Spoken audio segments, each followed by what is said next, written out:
ladies and gentlemen. Delighted to welcome you all to a very special session under the Economy and Policy Initiative, which is the Union Budget 2021. Has it lived up to expectations? With a panel of economic stalwarts to discuss how this fiscal year would look like for the Indian economy. We are truly delighted to have with us Dr. Shankar Acharya, the former Chief Economic Advisor to the Government of India, Dr. Naushad Forbes, Co-Chairman Forbes Marshall and Chairman Ananta Aspen Center, and Ms. Bidisha Ganguly, Chief Economist, CII. And I would like to thank the moderator for the session for agreeing to join us, Mr. A.K. Bhattacharya, the Editorial Director, Business Standard, and Chair of the Economy and Policy Initiative. Sir, without any delay, I'd like to hand over to you, and please start this session of wonderful discussions. Thank you. Thank you, Shreya, for this introduction. A very good morning to all those who have joined us, and a special welcome and good morning to our esteemed panelists, Dr. Acharya, Dr. Forbes, Ms. Ganguly. What I would do is that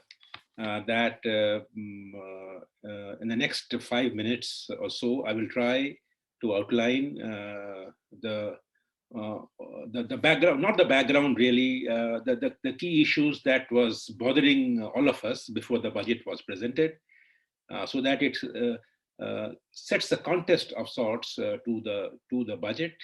And then I'll quickly go on to Dr. Acharya, and then Dr. Forbes, and then Ms. Ganguly, to make their preliminary observations, which would be for about 10 to 15 minutes. And then we go on to 2 rounds of questions with our esteemed panelists. And then we move to addressing questions from those who have joined us on Zoom or any other platform. But one request to all our participants that don't wait till the end of the presentations by our panelists. If you have any questions, please send them on, and Shreya will be quick to respond to them or forward them to me, and so that I can summarize them and put them before our panelists.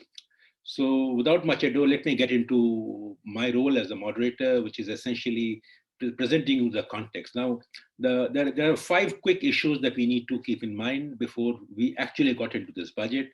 One was very obvious, which was the growth challenge. Even before the current year started, growth had begun decelerating.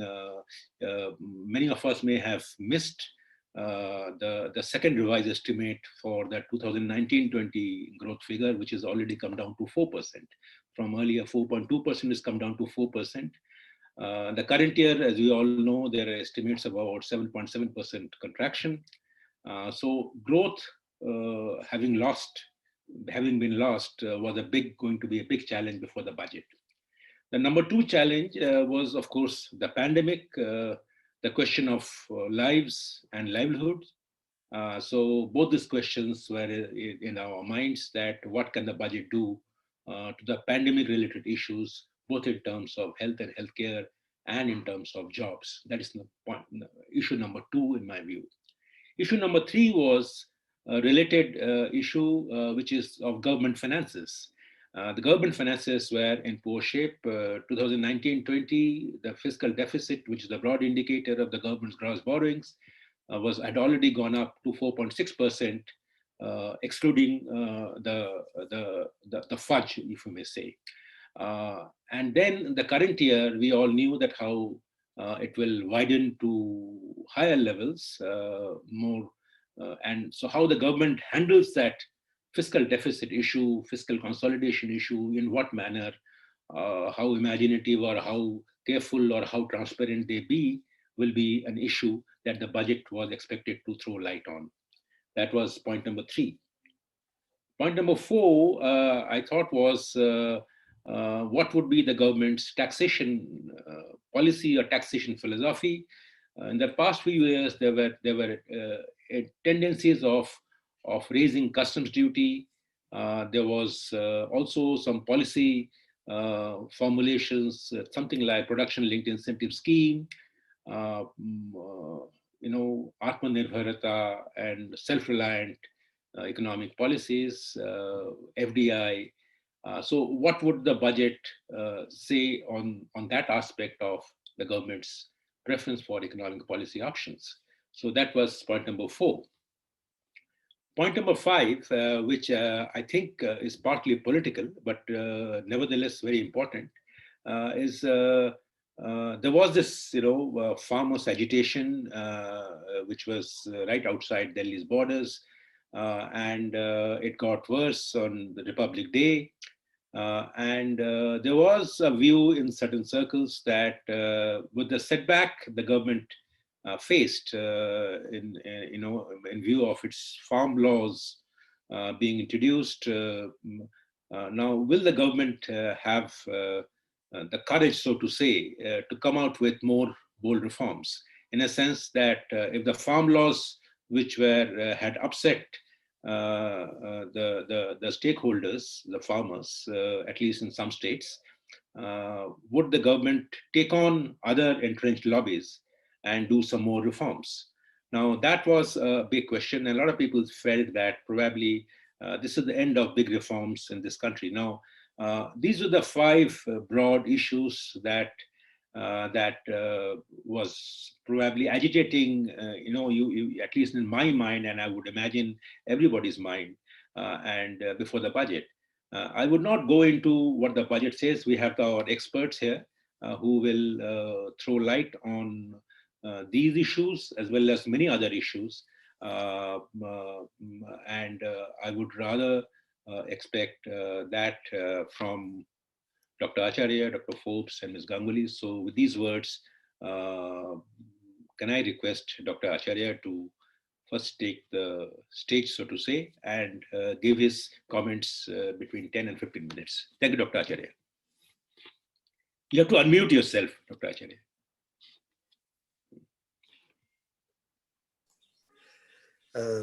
Thank you, Ashok. First, let me say it's a great pleasure to be on this panel.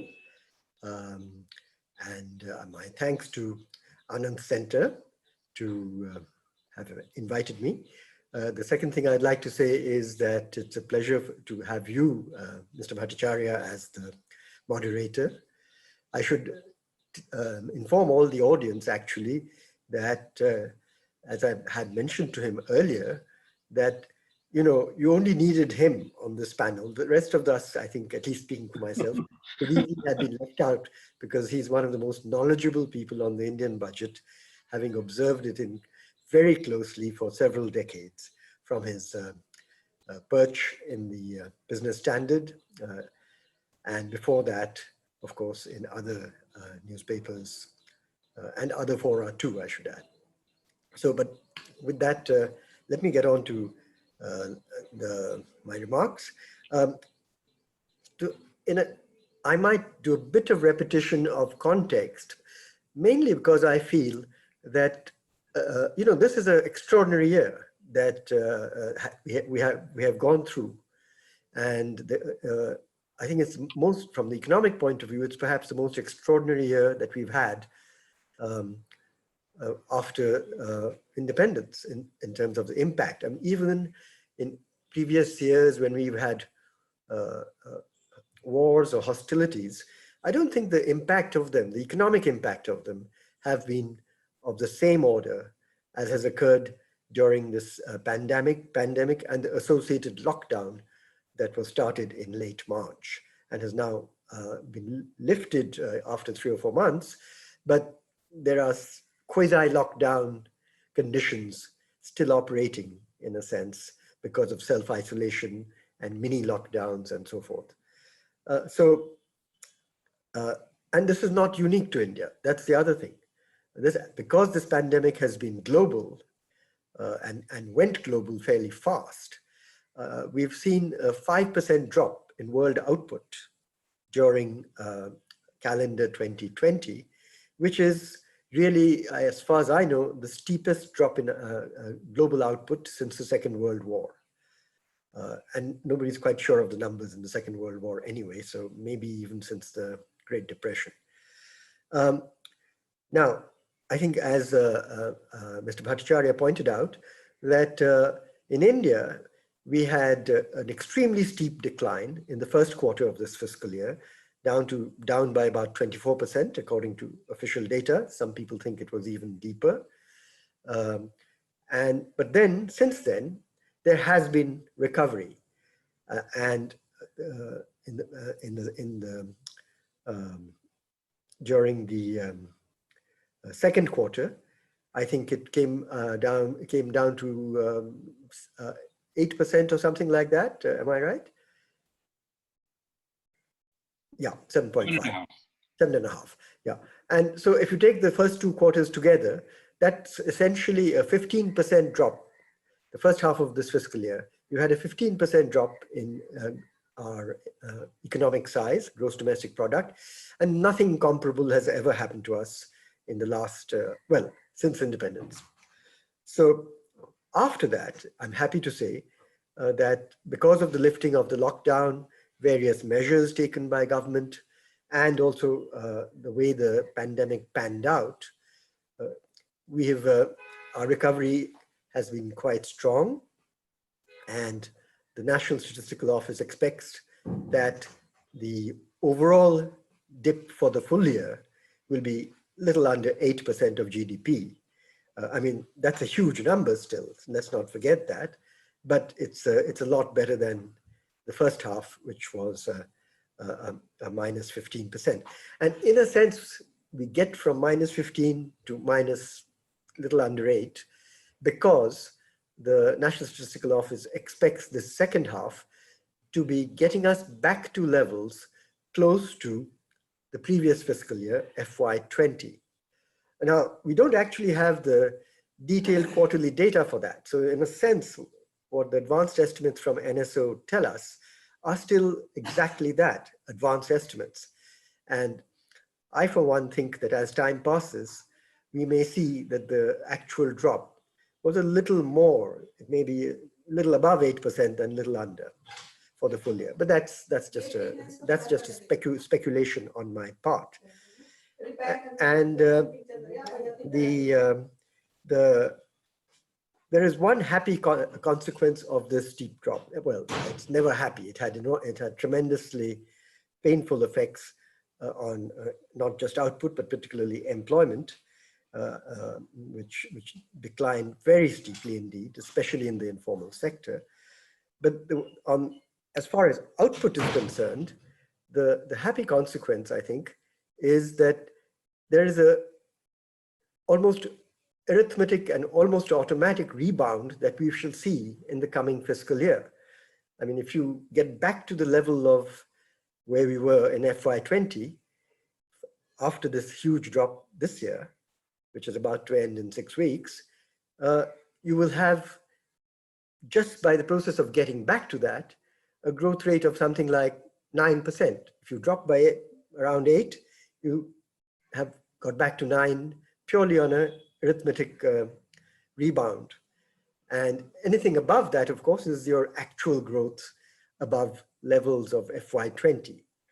Of course, that also means the negative side of that is that over the span of 2 years, the Indian economy would have lost growth to the extent of about 10–12% because of this quasi V-shaped consequences of pandemic and lockdown.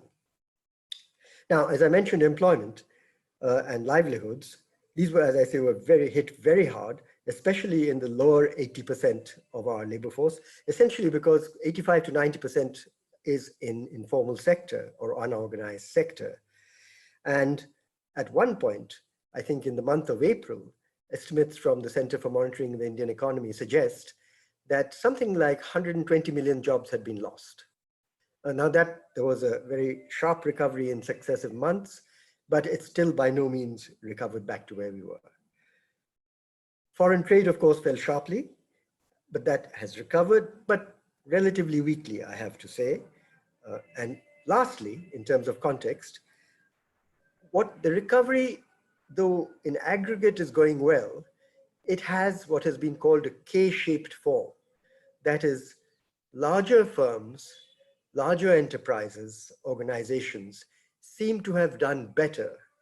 This is the upper part of the branch of the K, and seem to have recovered quite well or quite strongly if the available data are to be believed. But the lower part, that is those engaged in the informal sector, either as individuals or in tiny enterprises or small enterprises, haven't done at all well. They've been hit very, very hard.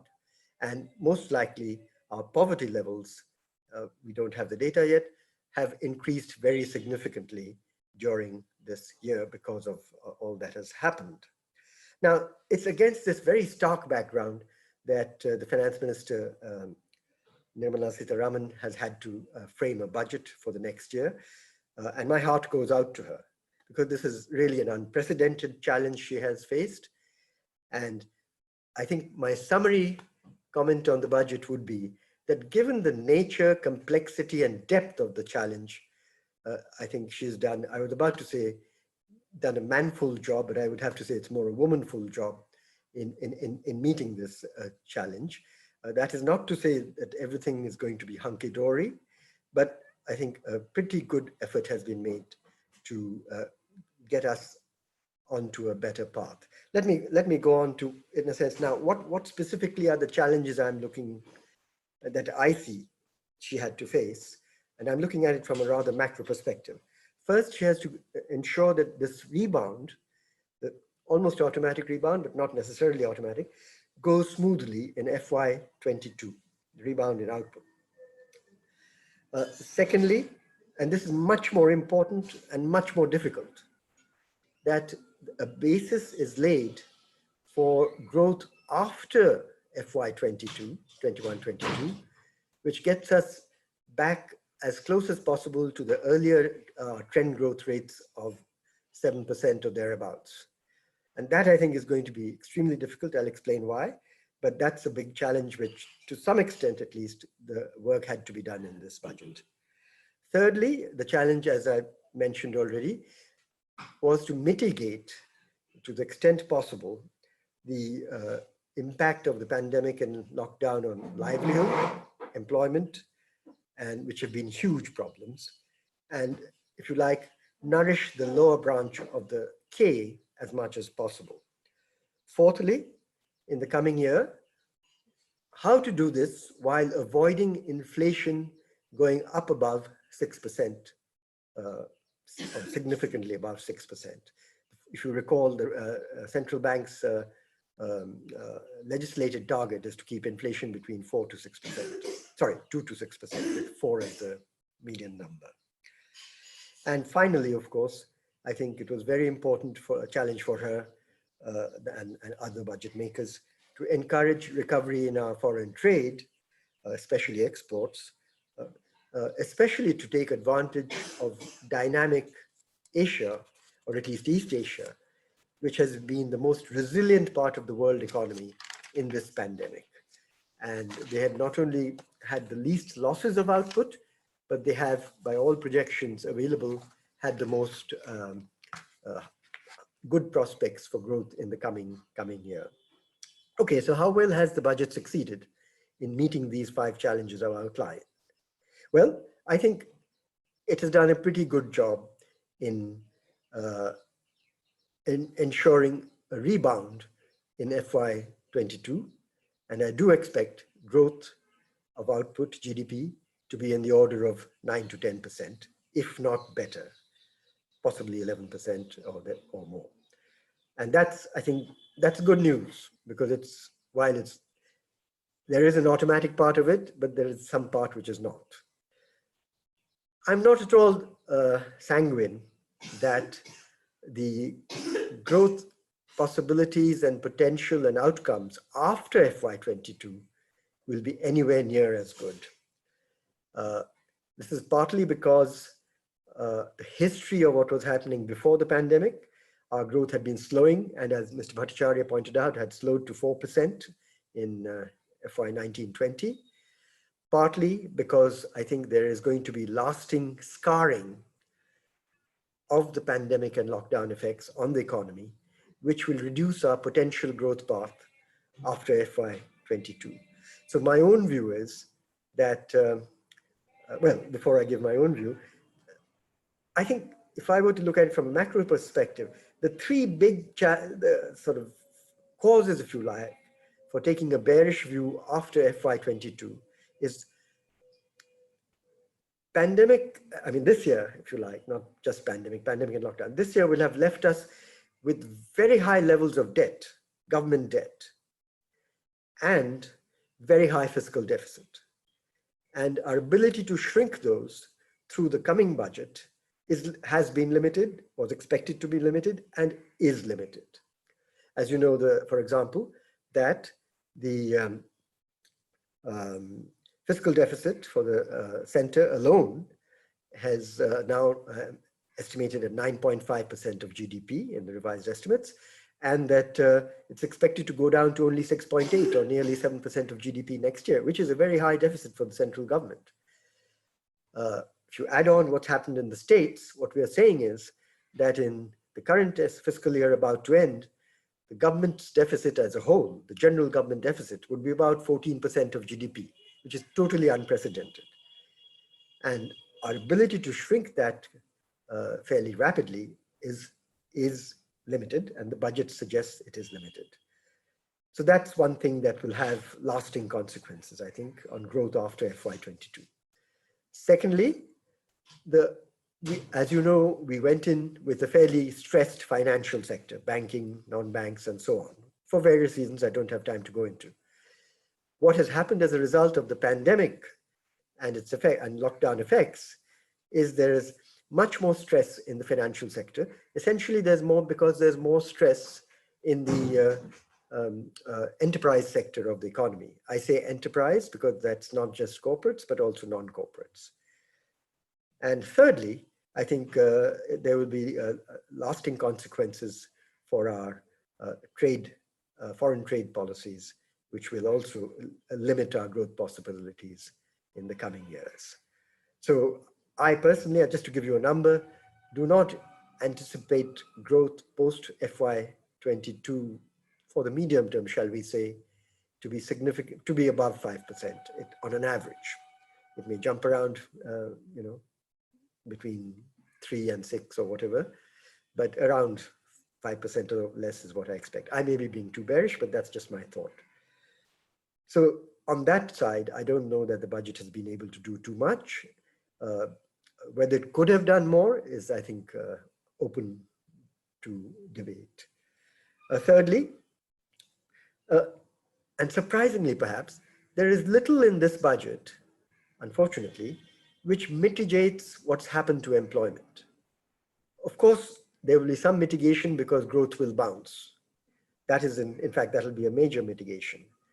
But how much of it will actually help in the lower 50% of employment opportunities in terms of by earning, or lower 60, 70%, is not at all clear yet. I think the pain there, judging by all the data available and various special purpose surveys that have been done that I've seen, is that things are very bad.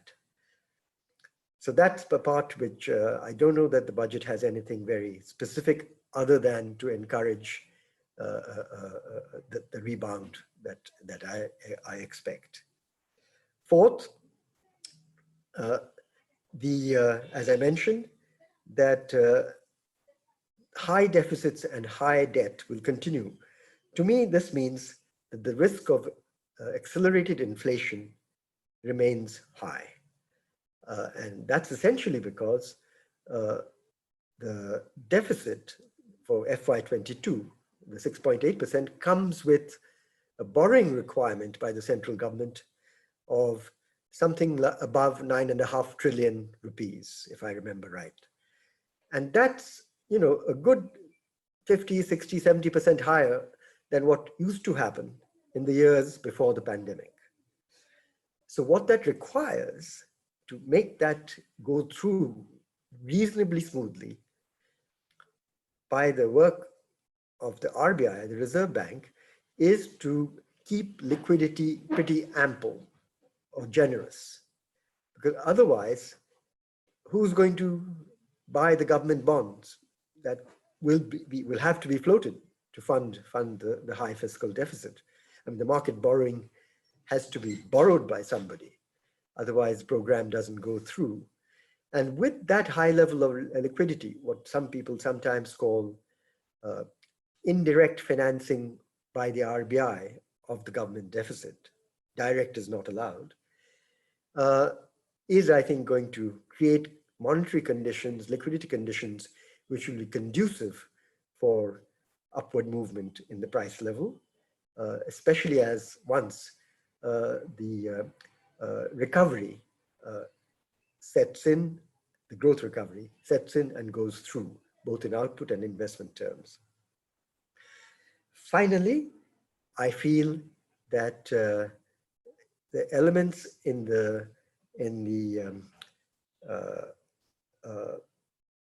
budget are not too friendly in terms of encouraging our a resurgence in our trade sector, foreign trade sector. In particular, I see the usual recent practice of tinkering with customs tariff rates, typically on an upward basis.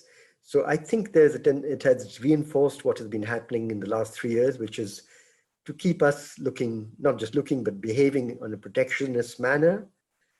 And although there's sort of good statements about encouraging and developing India's participation in global and regional value chains, I don't see how that can really happen if our customs duty rates not only keep going upwards, but also bounce around, because some have been lowered, and it creates uncertainty about what this country is going to do on its trade policy. Because the whole purpose, I mean, you need a context or a culture and ecosystem, I should say, for value chains to flourish, where cross-border flows of goods and services are easy and are not impeded by uncertainty of tariffs and other trade barriers. So I think these are the reasons why I think it's a mixed bag as far as how the budget has dealt with the major challenges that face the economy.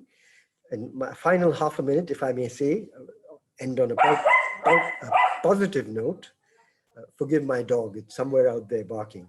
On a positive note, I think FM has done a terrific job in enhancing transparency of the budget. Transparency has been a problem in the recent budgets of the last 2-3 years, and she has done a terrific job in making the budget numbers far more transparent than they have been in the last 3 years. That is one reason why you see these high fiscal deficits. And I think that's all for the good.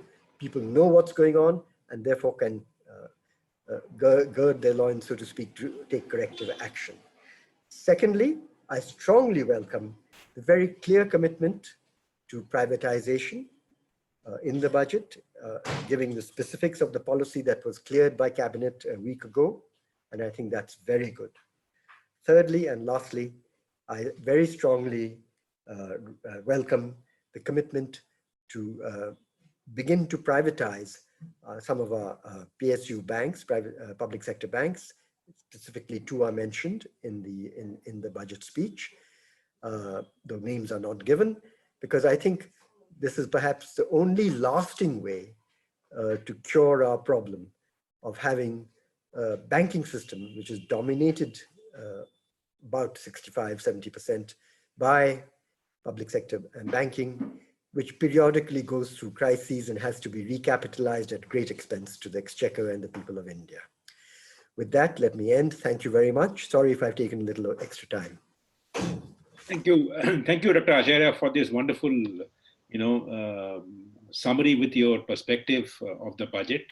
I know it is not easy to sum up what you have actually said, but if I were to wear my earlier newspaper hat, you are essentially saying that it's a good effort There are some of the provisions are very good, like transparency and the bold reforms on privatization, but there are some uncertainties over sustainable growth, the debt sustainability, and the financial sector challenges. So I think these are all very, very important issues that I'm sure we will be discussing going forward. May I request Dr. Forbes to come in at this stage and provide us his perspective on how he sees the budget in the context of all that has happened so far. Dr. Forbes. Sure. Thank you, Ashok. And first of all, it's a pleasure to be with all of you, and I'm especially happy to be on this panel with Shankar and Bidisha and Ashok, all of whom I think always illuminate our understanding of the economy. Um, you know, I think Shankar has been very comprehensive in his comments, and what I will do is to point to areas that I had noted as well. I have 4 areas that I think are very positive about the budget, 3 of which Shankar covered, so I will simply point at them, and 3 concerns about the budget, 2 of which Shankar covered, so I will simply point at them as well. So let me start with a broad comment on the budget. First, it's obviously a bet on growth. And this was a headline in Business Standard, I think the day after the budget. And it's exactly right. The budget is betting on growth. It's betting on nominal growth of 14% next year and growth in revenues of government revenues of 16.5% next year. And those are very substantial numbers, and they reflect the rebound that Shankar spoke about. But they're still in themselves very substantial numbers. They are higher growth numbers than we have achieved ever. It's a bet on growth. It's probably a very reasonable bet on growth, given some of the assumptions that are in the budget. So 3 areas of complete agreement with Shankar on the positives. That I think the transparency point, some of the deficit this year comes from including things like the Food Corporation of India subsidy. The food subsidy, instead of being handled through a fudge really earlier on, where the Food Corporation of India would borrow money from the National Small Savings Fund and then use that to subsidize food. Instead of that, to bring that into the budget is very welcome. Second, the fertilizer subsidy this year is very much higher than next year and very, very much higher than last year, because it actually is 2 years of fertilizer subsidy that I believe is being paid in one this year. So these are all very healthy to bring all of this into the deficit, into the budget, let the deficit show what it does, but be transparent. So fully agree. Second, I think it's very positive to hear some of the wording in the budget. To hear the word privatization is healthy and welcome, instead of disinvestment, which was always a waffly term, really. And to hear a repeat of the slogan, minimum government, maximum governance. That was an early slogan of the Modi government. It vanished after the first year or 2, and it's good to hear it come back after almost 7 years. And I hope we will now see that slogan start turning into reality of policy on the ground. Third, it's good to hear, as Shankar mentioned again, about the privatization of some public sector units that were earlier always kept off the table. So 2 banks, 1 insurance company, very healthy, very good. My concerns really come from 3 areas. First, exactly as Shankar said, on trade policy. Continued tinkering and increases in tariffs. Now, what the logic is of raising tariffs on solar arrays from 0 to 20% and solar lanterns from 0 to 15%, and then cotton imports from 0 to 10%. I mean, what the logic is, I don't know. We've been promised an import policy by the 1st of October.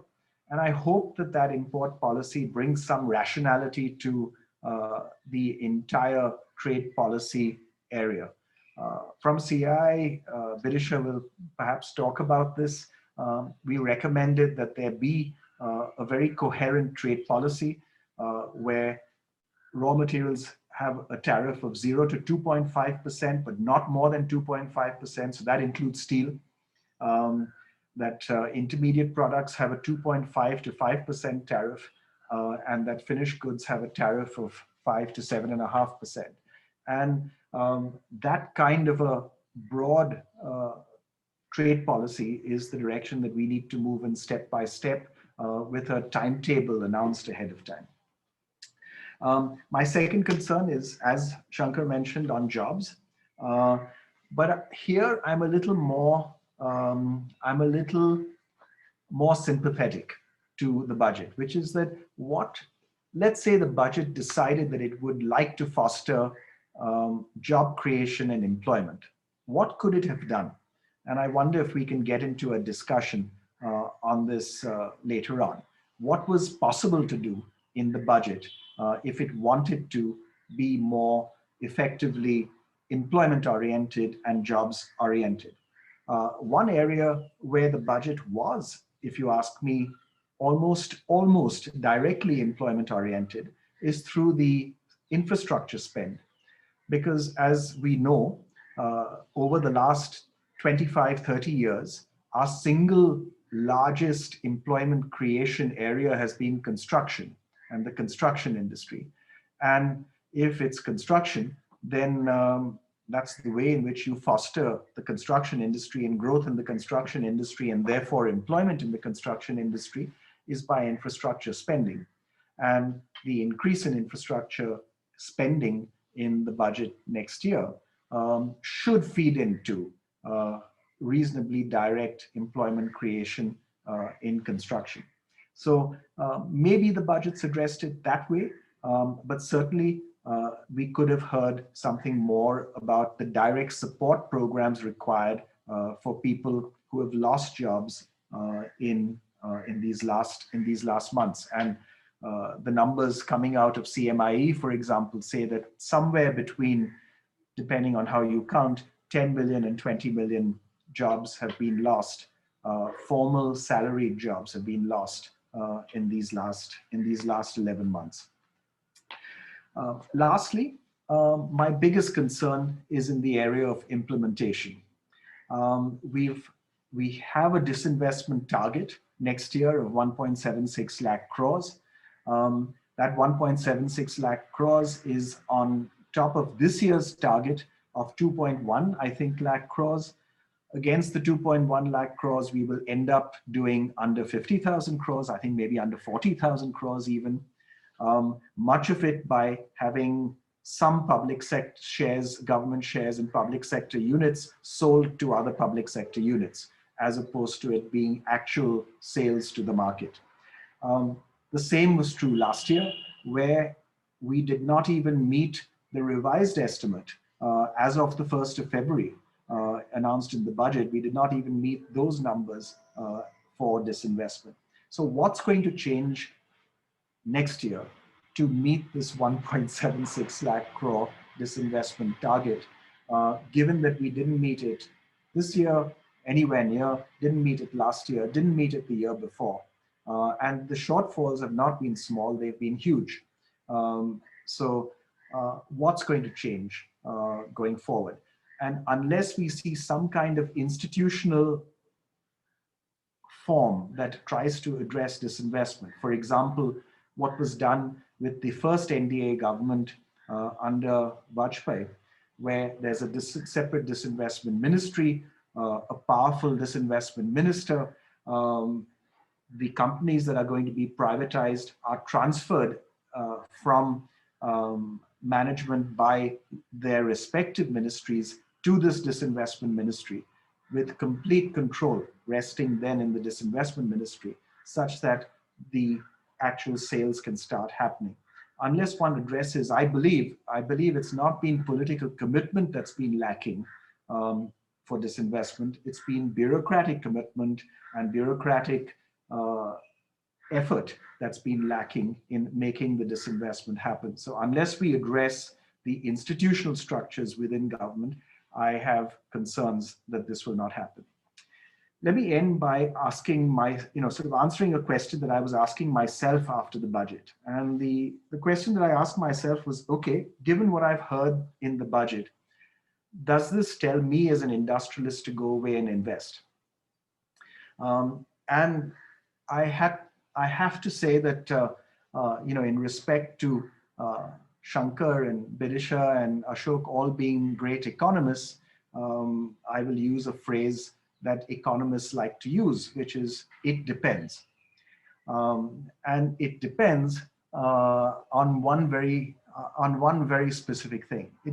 It depends on whether the budget announcements start translating into actual delivery on the ground. So I think this implementation point is the key point. Will we actually see institutional structures to deliver on disinvestment? Will we actually see policy measures that start turning minimum government, maximum governance into reality in a very tangible way? Will we see the infrastructure pipeline and the actual flow of projects that was announced in the budget start to materialize on the ground? If we start to see all of this moving in these next 3 months, then as an industrialist, I will remove the "it depends" and start investing. Let me stop there. Thank you. Thank you very much, Forbes, for this wonderful presentation, putting it in actually perspective, particularly your last point, which is often lost sight of. Your points on disinvestment is a cause for genuine concern, whether such a huge target, 2.1 lakh crore was not achieved this year. You may blame it on COVID, but what is the thing that has changed for next year? That 1.75 lakh crore, which is not that small compared to 2.1 lakh crore, that would be achieved. So it's a good question. So I think we need to answer that. So may I, with these words, move on to Ms. Bidisha Ganguly. Ms. Ganguly, please go ahead. You have to unmute yourself. Yeah. Thank you, Mr. Bhattacharya, and it's indeed a pleasure to be on this panel, commenting on the budget, and also I think coming at the end of our two very eloquent speakers, I can keep my comments short, and particularly I can just say where I agree or disagree with the other speakers. So starting, I think one of the points that was raised by Mr. Bhattacharya is the fiscal balance of the government and how that will evolve. And other places, there was a very elaborate discussion on what it should do.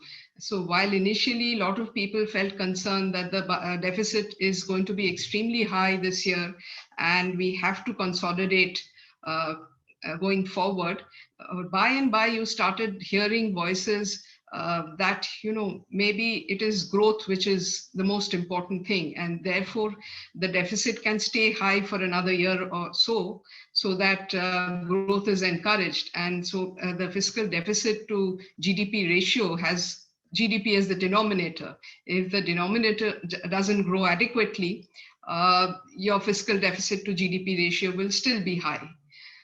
And even the rating agencies started saying that. And finally, even the IMF, very surprisingly, which it has always argued for fiscal, being a fiscal hawk, but it started saying that we should push for a higher deficit. And that's what the government did, although the 9.5% is still surprisingly high. But of course, it was thanks to the higher transparency that we have a deficit which is this high. And the reasons for the high deficit have already been mentioned. The fertilizer subsidy and the food subsidy were brought on the books of the government, which is extremely good. But if you see the subsidies are coming down this year. But if you compare to the previous year, so if you compare FY22 to FY20 and the earlier years as well, the subsidy expenditure is still higher. It's not as if there is a big cut in subsidies. Of course, it is lower than FY21 because FY21 took up a lot of the arrears and off-budget items. However, it is not as if subsidies are being reduced. That's one point that's on the deficit. Second big point is on the push for investment-driven growth. So there is a huge increase in the capital expenditure being made by the government. So the quality of expenditure is improving. The revenue capital mix. I think we are seeing capital expenditure as a proportion of total expenditure moving up to 16% this year, which is not only higher than last year, but I'm not comparing to last year because of this peculiar phenomenon we had where revenue expenditure was extremely high. But if you look at the previous 3 years, capital expenditure was around 12% of the total expenditure. So that is a big jump. And it is sort of supportive of the infrastructure emphasis that we are seeing in the budget. Third, I would like to go to the privatization drive, which has been mentioned. And of course, the implementation is a very key concern there, and I hope this will change. But there's also the monetization of public infrastructure assets, which I think the government has made a good beginning. And they've also talked about a national monetization pipeline, which will make it a little more transparent, and therefore monitoring will be easier. So I have better hope of that being implemented. But of course, this is, from privatization, the amount of revenue that they have budgeted amounts to about 5% of total revenue. So any lack of implementation there will have an impact on the deficit. Then the sector which I want to talk about, and the area which I want to talk about, is the financial sector, where I think they have really done a lot that has been pushed back for many years now. Because we know that the NPA problem has been there for a while, much before the pandemic, and various things have been done, like the IBC was brought about, the NCLT happened, all of that, but this is still continues to be a problem. So I think the move to bring in a bad bank and allowing various investors to invest in that bad bank and buy off the stressed assets, I think it's a good move and has been waiting for a long time. CII, I remember, has been advocating this for quite a while now. And this year also we pushed for a bad bank being created. But the details are in, the devil is in the details. So how we do it is very critical. The reason why we haven't been able to get rid of the bad assets is issues with transfer pricing. There is no market for bad banks in India. All of this, market for bad assets in India. So actually we need multiple bad banks to develop this market. So I hope that this will be an evolving situation, and the Finance Ministry will work on this. Some of the other things that they have done in this area is that they have allowed infrastructure debt funds to issue zero coupon bonds. They have also eased some of the conditions on sovereign wealth funds so that they can make investments in the infrastructure assets. So many such details. Again, another hurdle for private investment in infrastructure is the contractual sanctity in the country. A lot of the companies have not been able to get the payments that were due to them, and many of them have even become bankrupt as a result of this. So the corporate sector has been pushing for much greater contractual sanctity and resolution of disputes. So the government again made a noise about that, that they will expedite dispute resolution. We need to see again how this pans out. And finally, I'd like to say that a stable tax regime has been very important for encouraging investment. We do not want a kind of tinkering with taxes, just like we do not want the customs duty changes happening every now and then. So at least on the direct tax front, the government has maintained steady interest rates, which is a good thing to encourage investment. So to conclude, I think I'd like to say the overall strategy, as widely reported, has been that a growth-focused budget. What the government is looking at is to encourage growth and therefore create jobs and income, which will further drive demand. So really the sort of a multiplier effect will set in if growth does kick in. And here I'd like to say it is not enough to have 10 or 11% growth in FY22. It is the medium term that we should be looking at. And if investments start happening now, then hopefully the productive capacity will expand and the entire potential growth rate will move up over the coming few years. On jobs, I think they have looked at a couple of labor-intensive sectors. There is the construction, which goes with infrastructure, which creates a large number of jobs. And there's also textiles, which is an area where India has been falling back. So this talk about creating 7 textile parks with high-end infrastructure and plug-and-play facilities, again, if it is properly implemented, will create a large number of jobs. So I think the philosophy of the budget is very clear. You could have had a budget where the alternative path, so to speak, for those who do not believe in this capitalist model, would be to provide income support directly to people who have been hurt in the pandemic. And I mean, and that is a perfectly valid way to go. But I think this budget has shown the sort of the belief, where they're putting their bets. It is a budget where industries and both the public sector and the private sector are supposed to take investments forward, and rather than a consumption-led strategy. And here, just one thing that I feel is that investment does have a higher multiplier effect than consumption, and hopefully this will lead to higher investment by the private sector. Of course, there are risks, and Dr. Acharya spoke about the high borrowing of the government, which will lead to a higher debt situation, which the government will have to manage. We do not want to end up in a situation where you have high fiscal deficit, leading to high current account deficit, the rupee falling sharply, interest rates rising. That is a kind of nightmare scenario which we have seen earlier, and that is a key risk that the government will have to manage. The other positive that I missed out is on, a lot of people are saying that there was no mention of specific sectors which could be job creating, like tourism or retail.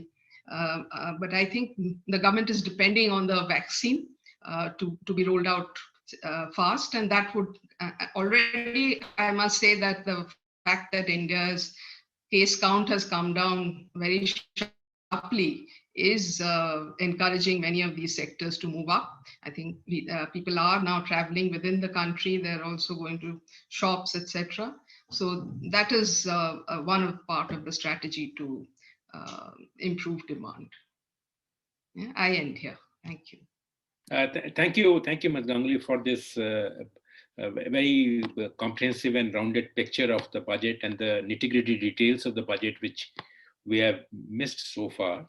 One question that from all our panelists that have said we have made the observations on the budget is that a sustainability issue, and I was just wondering whether if I could ask each of the panelists that what precisely could the budget have done to ensure growth sustainability beyond 2021-22, in a sense that we broadly agree the budget is relying on betting on growth, but will that growth be sustained beyond next year?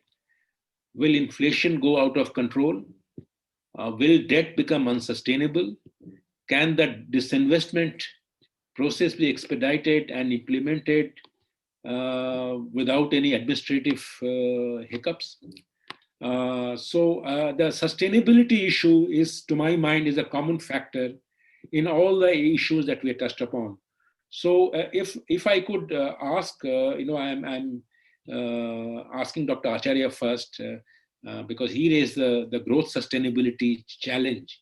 And if I were to ask you that, if you were the finance minister at this stage, what are the steps that you would have taken to make sure that that growth becomes sustainable, goes beyond 5%? The debt, the dynamics that can indeed go haywire because the manner in which the fiscal deficit is going up could be brought under control, and inflation as a result could be reined in. Dr. Acharya, if you could give us your magisterial view on this issue, which you only can give, it will be wonderful for our participants. Well, I'm not sure whether I should thank you, Ashok, for asking me, because when you put the burden of a magisterial view on me, which I may not be able to bear. No. I'm not sure I have any pat answers. Yeah. No, actually, to talk seriously on this, sure. I think I wouldn't call it sustainability. I'd call it more recovering our high growth path. Okay. I mean, we have to recognize that this has been an extraordinary shock to the system. Yeah, yeah. And I think that's why I was trying to get across that, there are going to be some lasting damage. It's not just the year we're about to end and next year. It's beyond that. And I don't have pat answers for that, because I think there is a lot to the view that our kind of, if you like, potential growth path has been hurt, as have in other countries in the world, not all of them necessarily, but quite a few, by this pandemic and lockdown and so forth. So let me say that up front. Now, Okay. beyond that, I think some of the things that, Naushad talked about implementation of some of the good things in the budget, whether it's disinvestment, privatization of PSU banks, which helps solve the banks' problems.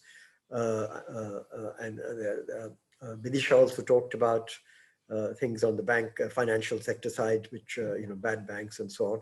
All of them raise the question of, will they work? There's also the resurrection of a DFI, that is Development Financial Institution, for example.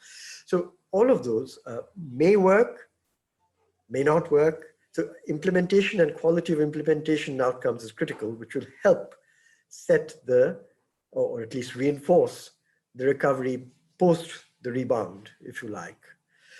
To my mind, one of my kind of great sadnesses, if you like, in the last 3-4 years, and this is partly repeating what I've said and what Naushad has said, but I think it's important, is that I think one of the potential growth impellers that we seem to have lost sight of since perhaps 2017, 18, something like that, is the role of foreign trade in which it offers. I mean, we have to remember that our economy is under $3 trillion. The world economy is about $80 trillion plus. I mean, of course, it's gone up and down in the pandemic, so the numbers will change. But that's the broad orders of magnitude. And here, if you look at it, where it has been growing fastest, the world economy, is, of course, in East Asia, East and Southeast Asia. And it's been doing so in the last few years. It has been the most resilient in the pandemic, and it is also, by the short-term projections of IMF, World Bank, and everybody else that I've seen, going to be the fastest growing. So I think that behooves, I mean, there's the source of growth. We are next door to East and Southeast Asia. So there's a source of growth in terms of if we get our trade policies right, if we perhaps relook at whether we should be a member of the Regional Comprehensive Economic Partnership, RCEP as it's called. I mean, these are not necessarily budget things, but they're economic policy. If we do that, I personally think we have a better chance of a stronger medium-term growth trajectory than if, as it seems, we don't. So that's my sadness in this. I'm still hoping that somehow things will change, but I'm not too confident. But maybe others are. And of course, as Bidisha mentioned, the whole issue of the vaccination drive, which kind of will raise the constraint on high contact service sectors, whether it's tourism, airlines, all of that. This is going to be critical. Here, of course, the underlying uncertainty is huge, because just as I think I've heard Naushad say elsewhere, that yes, we have a very apparently declining trajectory on things like our caseload, officially recognized caseload, though now we are told our seroprevalence studies suggest that infections have been far, far greater than the cases recognized in sort of the official data system. Or when it comes to the deaths, also deaths per million in India have been very much on the low side. And I think there's less of a problem of undercounting and so forth. But there remains the question of what about variants to the virus, which are now emerging from different parts of the world, whether it's South Africa, Brazil, or UK, or whatever. And, so it's not just a question of the vaccination drive in our country being rapid, which is important and very important, I would say, but also that it has to be flexible so that actually you can perhaps begin to upgrade vaccines as we go along to different new variety resistant vaccines, which is the way the rest of the world is seeing it. And this is going to be a challenge, not just for this coming year, but beyond that, because as far as I know, I'm not a medical person, but I don't think people expect this problem to go away after, let's say, 21 or 22. It's going to be around. I mean, and to the extent that kind of worry depresses service sectors of a particular kind, high contact service sectors, whether it's retail, tourism, airlines, whatever, it's going to be a depressing factor. And so, those are things which are not budget things as such. And congratulations to the finance minister for providing quite a lot of money for the vaccination. But this is going to be a continuing problem. So, I don't have, other than perhaps trade policy, I don't have any, and that's not easy, I understand politically for some reason. I don't have sort of ready-made levers, but perhaps Naushad can help us, and Bidisha. Thank you, Dr. Acharya. No, I think you gave quite a few indicators on policy action. And I entirely agree with you that budget is not the only place to provide an answer to growth. If I can come to you, Dr. Forbes, one is the question on jobs. You, apart from being an economist, you also in industry. What would be your recipe for creating more jobs, which probably the budget ignored? That's one. I mean, taking on a question from one of our participants on this show who were attending it, is that do you see some sort of a political opposition to the kind of PSU bank privatization or PSU privatization that have been announced in the budget? In a sense, you will recall in the past, the government has talked about privatization. You will recall even Yashwant Sinha talked about privatizing Indian Airlines, and it is still being privatized. So I think, in India, major bold decisions are announced, but they come up against stiff political opposition. So both on the jobs front as well as on the political challenges that these major reforms of privatization could face, what's your perspective, given that you take a look at both industry and the economy? So on the jobs front, maybe the way of thinking about it is immediate, short term, and medium term. Immediate, I'd say, is not so much jobs as actual support to people most directly affected. So the free food rations that were provided to people through to November maybe is something we can repeat in the immediate term, just to ensure that there isn't, we address immediate distress um, in for people who've lost jobs or for people who are in under the poverty line. From the short-term perspective, uh, I think the key challenge is going to be what we can do with those sectors that are most directly affected.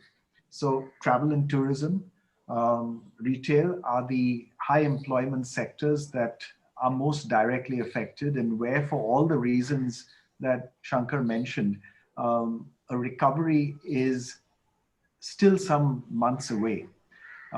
We can talk about what we need to do there.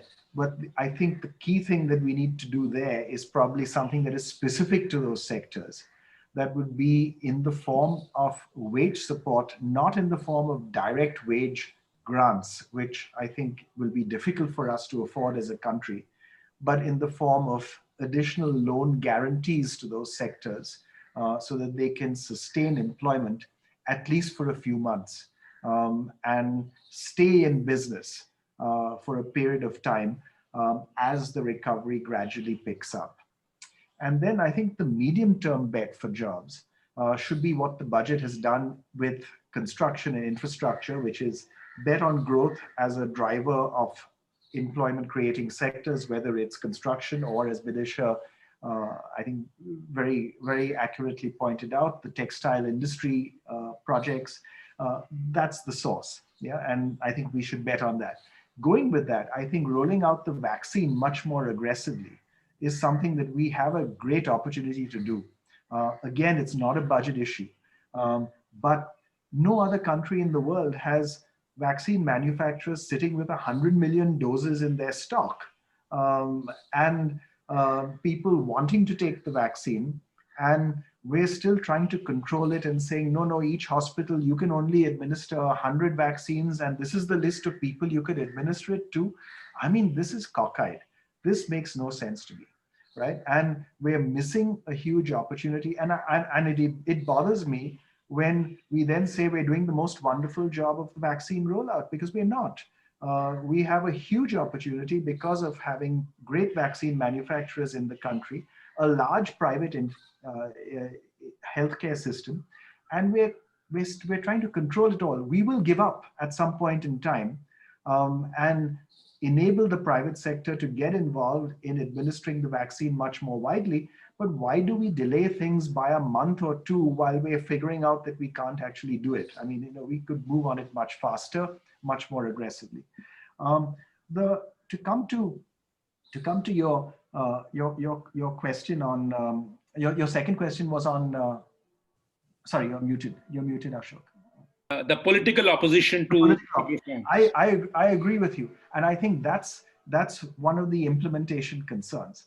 And I think the political opposition from the Congress party, I think this government is used to ignoring. Political opposition from the RSS and the BMS, I think, is tougher for this government to ignore. And I think they'll have to figure out how to deal with that. And that's one of the implementation challenges that I see. Are they willing to indeed walk the talk of the budget in privatizing these two public sector banks and the insurance company, in listing LIC and so on, which has been announced in the past, in monetizing assets, as was announced in the budget.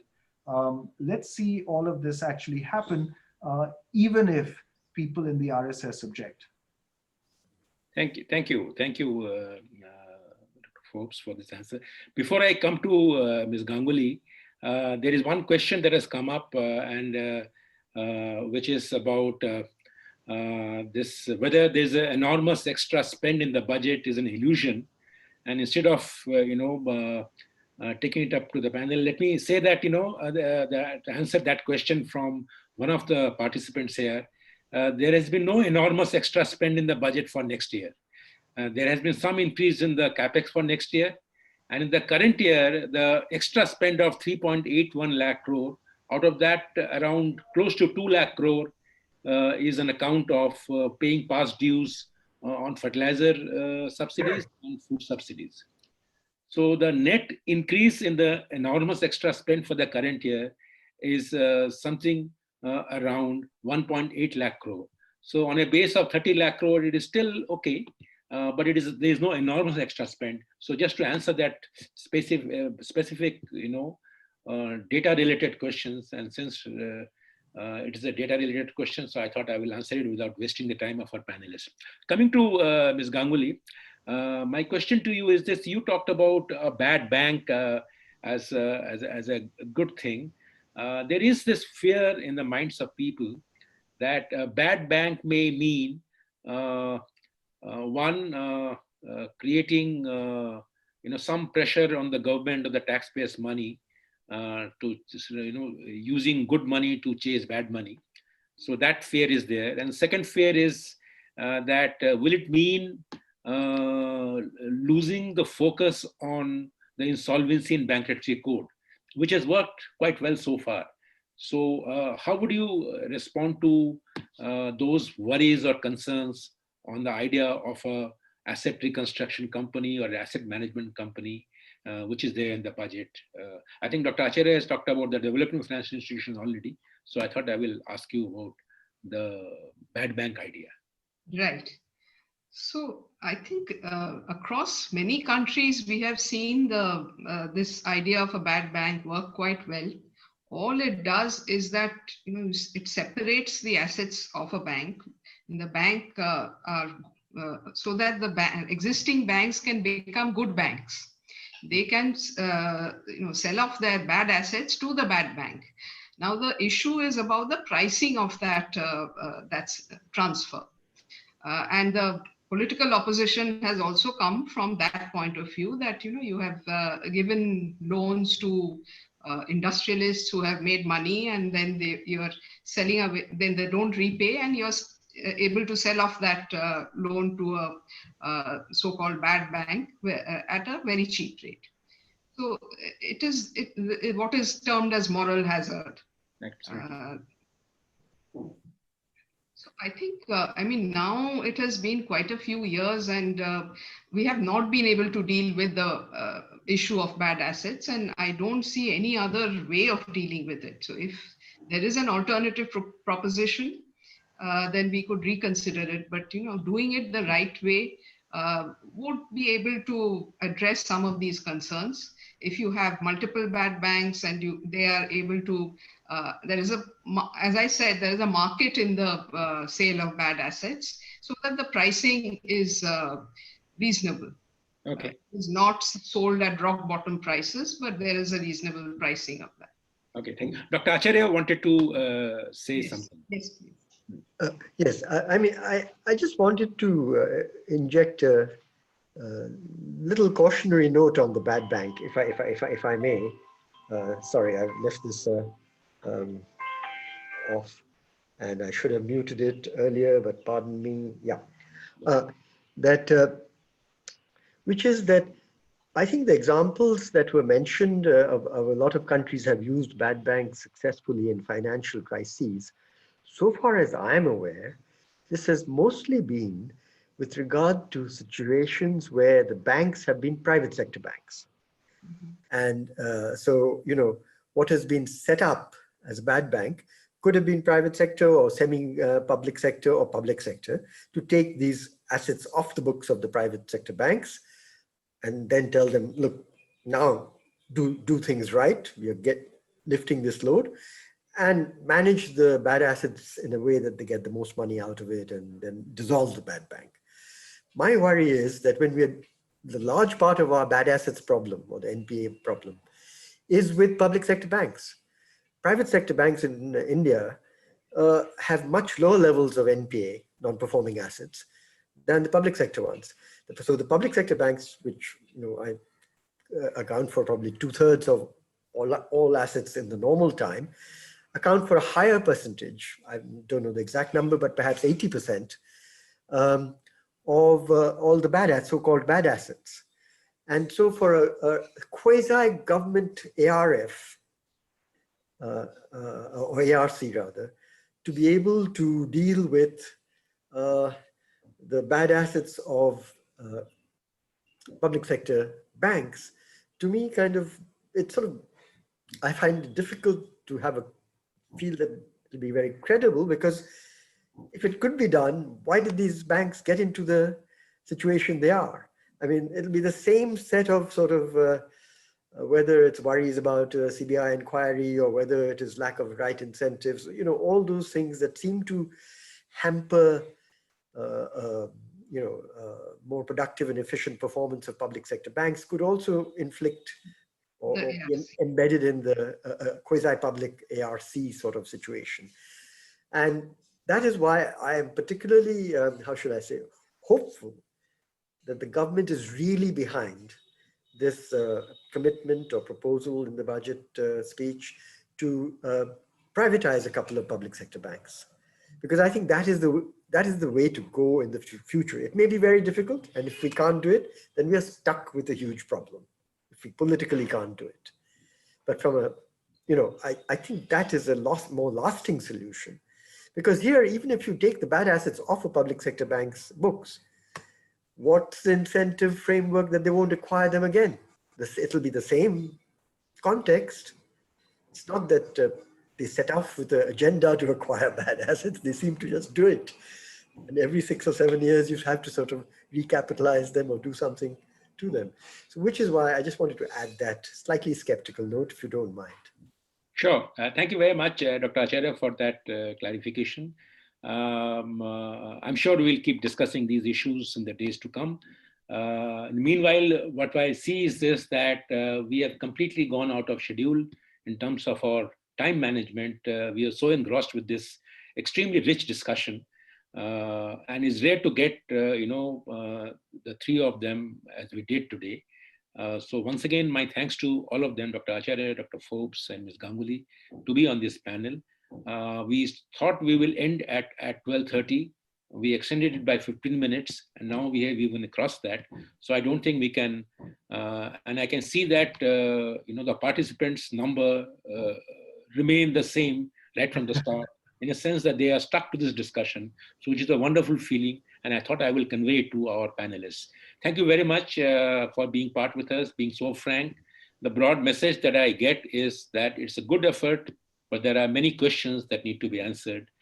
With these words, I will hand on. Thank you, Ashok, and thank you all. Thank you very much, Ashok, for moderating it so wonderfully. Thank you, Ms. Ganguly. Thank you. It's a pleasure. Thank you. Thank you everyone for joining. Thank you, fellow panelists. Bye.